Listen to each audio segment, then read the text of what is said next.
waktu yang akan mempertemukan kita, waktu yang akan membuktikan besarnya cinta kita untuk bersama, ucap Citra janda asal Serang.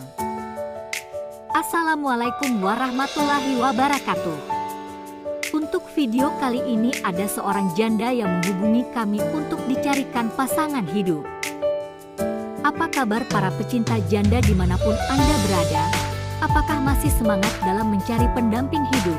Pada video kali ini kami akan membagikan video profil janda yang sedang mencari jodoh.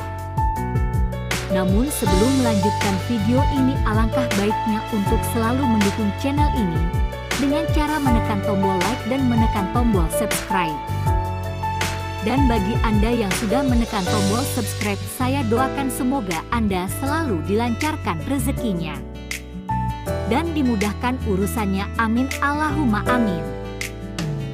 Perkenalkan, nama lengkapnya Citra Lestari, namun sering dipanggil Tante Citra.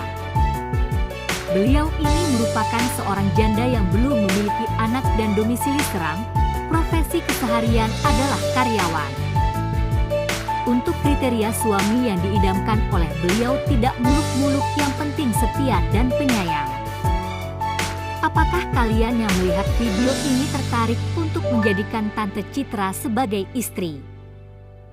Jika iya, bisa langsung tulis di kolom komentar dengan kata-kata yang sopan.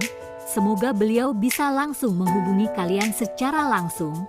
Itu tadi sedikit profil tentang janda kaya dan mempesona tadi. Semoga video ini bermanfaat buat kita semua. Sekian info dari kami. Wassalamualaikum warahmatullahi wabarakatuh.